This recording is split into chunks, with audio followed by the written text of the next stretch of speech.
Hi, my name's Leanne, and this is my 30 days of vlogging. And today I just want to get a little personal, but it's going to connect to how I am as a teacher and how I approach a certain group of students. So, I just want to talk about me. Who am I? What is my personality? I am an extreme introvert. In my late 20s, I took the Myers-Briggs personality test, the official one, and I found out that I was an INTJ. And when you read the characteristics, you can search it anywhere online. I usually fit within some of the stereotypical things that go with being an INTJ. So, there's like a lot of comments from people that you cannot be 100% introverted or 100% extroverted. And throughout life, I think, that shifts, depending on, not situations during your life, but it can and it will shift. Now, when I took the test and I got my score back and I looked down at it, it said I was 100% introvert. How that happened, I have no idea, but that's how I measured at the time. I was 28 years old when it happened. So, it answered a lot of questions for me, and it really helped me to tap into myself and to blossom even more as a person as I went into my 30s. Now, how can this translate over to what I'm talking about as a teacher? Well, we have a lot of students, so many students on the app. And sometimes you're going to get a trial that says the student is shy and introverted. Now, being shy and being introverted can be two completely different things. Being shy is not the same as being introverted. Being introverted it basically means that you expend a lot of your energy when you're interacting with large groups of people. So for me, yes, this job can be very exhausting, but it's the best job I've ever had in my life. And I am more than willing to expend that energy to my students because I greatly care about my students. And when I think about my students, especially my introverted students who, are trying, like I did as a kid, to develop themselves socially and to push themselves, because when you are in that position of being an extreme introvert, and I'm going to tear up for my students, honestly, but when you're in that position and you're growing up and you're trying to figure out who you are, it can be really, really hard if you have a teacher who is pushing you for output, And it really hits home for me, and it causes me to think and to try to have more care for my students in that regard. So I think about what it was like when I was a child, when I was in kindergarten and first grade, and I was nonverbal. I did not want to talk. The reasons why I didn't want to talk, I can't tell you, but I will tell you that for an introverted student, if they're not ready and they're not willing to talk, they're probably not going to talk, and you're going to have to find a way to be creative and to tap into something with them that will allow for them to open up and to talk to you. Part of that is being extremely patient with the process and not getting frustrated that you have a student who is not talking to you. Think about the reasons why the student is not talking. Are they overstimulated? Could they possibly be a very introverted student who is meeting you for the first time, is going onto the app and learning for the very first time? This is their very first experience. It can be very overwhelming. And I think about myself as a child when situations like that were so overwhelming. I cried a lot. It can be very emotional. And it can be very hard because you have to think about, they're really, really pushing themselves beyond sometimes their limit. So I had a boy, I guess it's been about 2 months ago. It was before I went to the United States, and I had my first class with him. And I haven't had a ton of classes with him, but in that very first class, he did not speak to me for the first 15 minutes at all.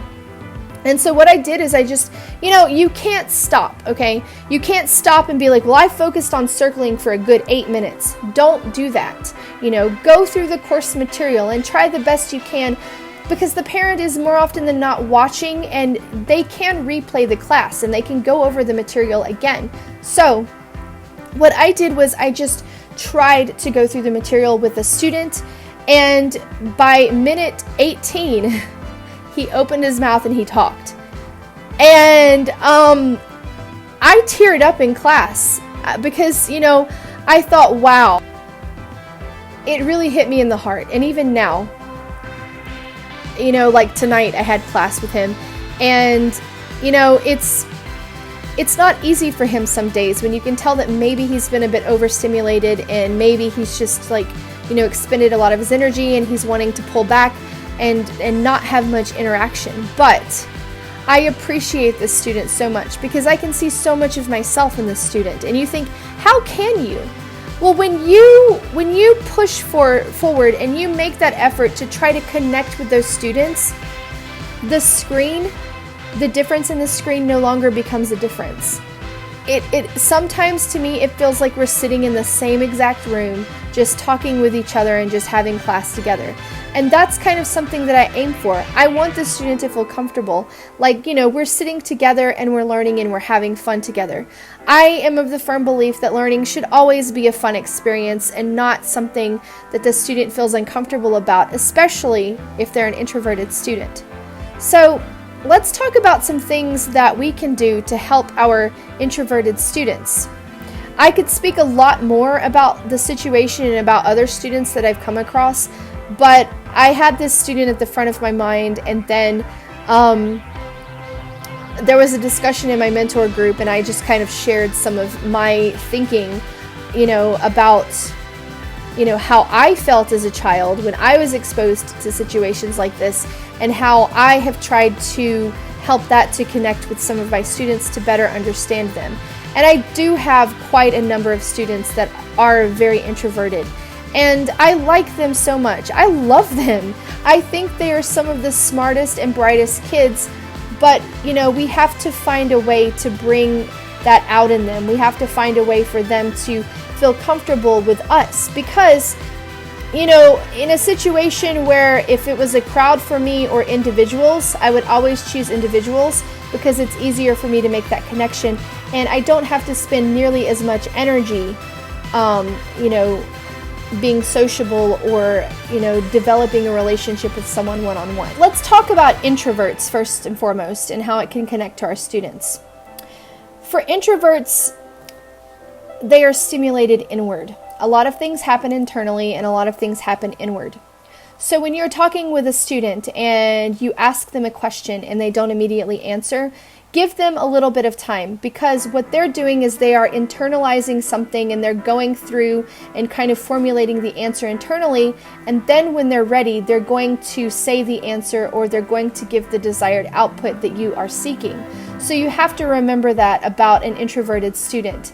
Now, extroverted students are stimulated from the outside. External stimuli like puppets and lots of TPR really work with those extroverted students. But for the introverted students, it can sometimes be sensory overload, and it can sometimes overwhelm them. And in that case, more often than not, the younger ones will start crying and get really upset because they're being overstimulated. So you have to think about that. How can you gauge whether or not your student is an introverted student? And it's just being aware and paying attention to social cues via the screen. So social cues and observing and, developing a relationship with that student in order to better understand them. So for an introverted student, learning happens in chunks. And you can think of it like this, and this is something that I found, in just a little bit of research, is for introverts, it's think, act, and think. And it's kind of a process like that, You might see someone who's always in their head or always, formulating things in their mind in their head. I'm one of those people. For a long time among my group of friends, they were always like, you never really speak, but when you speak, you have something to say. Now, online it's a bit different, but for me, so I guess my online persona is very different from who I am in life. But, keep that in mind with an introverted student. They're processing things internally, they're thinking about it, and then they're going to act on whatever thought process that they have come to, and then it's going to go back into a process of thinking to kind of formulate an idea. Now, an extroverted student can actually be the exact opposite. Act, think, act. So, those are some things that you need to consider when you are dealing with an introverted student. Something that's really important in class is actually going ahead and laying out the learning objectives very clearly with the student before you even start the class. And that's why the introductory page can be very important for an introverted student, because as you progress through the lesson, you are going to have to give that student enough time to think and to process in order to verbalize an answer. If we're dealing with really, really young children, they are still in their development phases. They're still developing as individuals and as humans, biologically, so the process can be a bit different depending on the age of the child. I think something else that can really help introverted students is sometimes when they don't want to verbalize the answer, you can go to the whiteboard and actually have them write out the answer or draw the answer. I have a girl, I've been with her since the trial, and she was a very introverted girl, and somehow we connected in that first class. I don't even know how to describe it. I can't even think of, I just went into the class and our personalities connected in some way and we clicked, and I got a message from the mom that was like, this hasn't ever happened before. And for her, a lot of writing and drawing is actually very helpful for her with formulating the answer, because she's really young and she's still trying to figure out,